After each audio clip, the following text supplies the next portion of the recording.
جماعت کا وقت ہو گیا ہے، ابھی تک امام صاحب نہیں آئے۔ مؤذن صاحب، امام صاحب کہاں گئے؟ جی حاجی صاحب مجھے معلوم نہیں، ہاں ظہر کی نماز کے بعد کچھ پریشان نظر آ رہے تھے۔ مسجد کے ذمہ داروں کو بتائے بڑے چلے جاتے ہیں۔ آگے امام صاحب۔ رکیے امام صاحب، آپ کو جماعت کا وقت معلوم نہیں ہے کیا؟ جی معلوم ہے، 5 منٹ لیٹ ہوا ہوں۔ 5 منٹ کیوں لیٹ ہوئے؟ جماعت کا ٹائم 4:45 بجے ہے، تو 5:50 پر کیوں آئے؟ آپ کو وقت کی پابندی کی طرح برابر میں فکر نہیں ہے؟ یہاں لوگوں کے پاس ٹائم نہیں، بڑی مشکل سے وقت نکال کر نماز پڑھنے کے لیے آتے ہیں۔ اس میں بھی آپ لوگوں کی جماعت لیٹ نہیں کرو گے تو کبھی باہر نہیں کرا دو گے اور کبھی نماز نہیں کر دو گے۔ یہ کیا تماشا ہے؟ صحیح طریقے سے نماز پڑھنا ہے تو پڑھاؤ، ورنہ کہیں اور انتظار کر لینا۔ چلو پڑھاؤ۔ ارے حاجی صاحب، آپ نے تو ایک مرتبہ بھی نہیں پوچھا کہ آپ 5 منٹ کیوں لیٹ ہوئے اور لیٹ ہونے کی وجہ کیا تھی؟ بس امام صاحب کے آتے ہی برسنے لگے۔ معلوم ہو رہا کہ آپ لوگوں نے امام نہیں مزدور رکھا ہے۔ بتائیے امام صاحب، آپ لیٹ کیوں ہوئے؟ جی میرے والدہ کی طبیعت بہت زیادہ خراب تھی، ان کو اسپتال میں ایڈمٹ کرنے میں دیر ہو گئی۔ استغفر اللہ، استغفر اللہ۔ سنیے حاجی صاحب، آپ نے کس وجہ سے دیر ہوئی اور امام صاحب لیٹ بھی ہوئے تو صرف 5 منٹ۔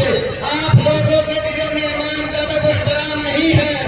آپ لوگ امام کو امام سمجھ کر نہیں، نوکر سمجھ کر رکھتے ہیں۔ 3-4 ہزار روپے امام کو مہینے تنخواہ دے کر یہ سمجھتے ہیں کہ ہم نے امام صاحب کو خرید لیا ہے۔ جتنی امام کی تنخواہ ہوتی ہے اتنا خرچ تو مسجد کے ذمہ داروں کے یہاں مہینے کے تیل اور دودھ کا آتا ہے۔ حاجی جی، آپ کو شاید پتہ نہیں، مسجد میں تو اصل امام اور مؤذن ہوتا ہے۔ آپ صلی اللہ علیہ وسلم نے کعبہ سے مخاطب ہو کر فرمایا، اے کعبہ تیری حرمت اور عزت اپنی جگہ، لیکن اس سے کئی گنا زیادہ بڑھ کر ایک انسان کی جان، مال، عزت و آبرو کی حفاظت ہے۔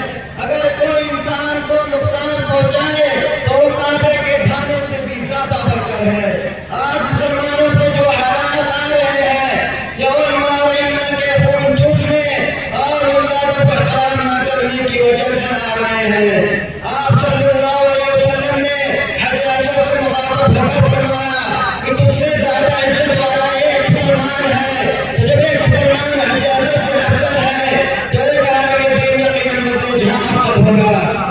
یہ ذمہ دار حضرات ائمہ مساجد کو کمتر اور مسجدوں کو افضل سمجھتے ہیں۔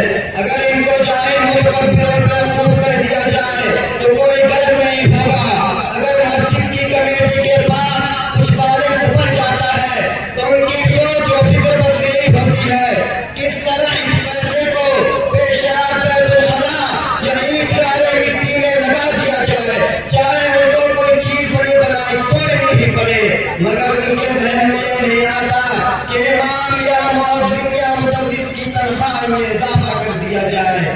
ہندوستان کی مساجد کے ہزاروں ائمہ کرائے کے مکانوں میں یا مسجدوں کے حجرے میں رہ کر زندگی گزار کر دنیا سے رخصت ہو گئے، مگر ان میں رحم دل ممبران کو ذرہ بھی درس نہیں آتا۔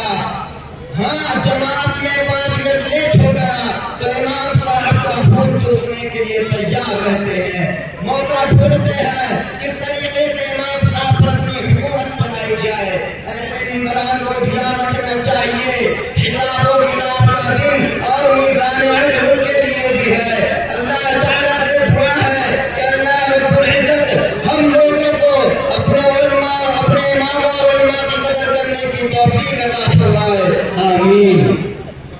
حضرت میں بہت شرمندہ ہوں اور معافی چاہتا ہوں۔ انشاءاللہ آئندہ سے اپنے امام اور سارے علماء کی قدر کروں گا۔ حضرت میرے لیے دعا کرتے رہنا۔ انشاءاللہ ضرور دعا کروں گا۔ السلام علیکم ورحمۃ اللہ وبرکاتہ۔ وعلیکم السلام ورحمۃ اللہ۔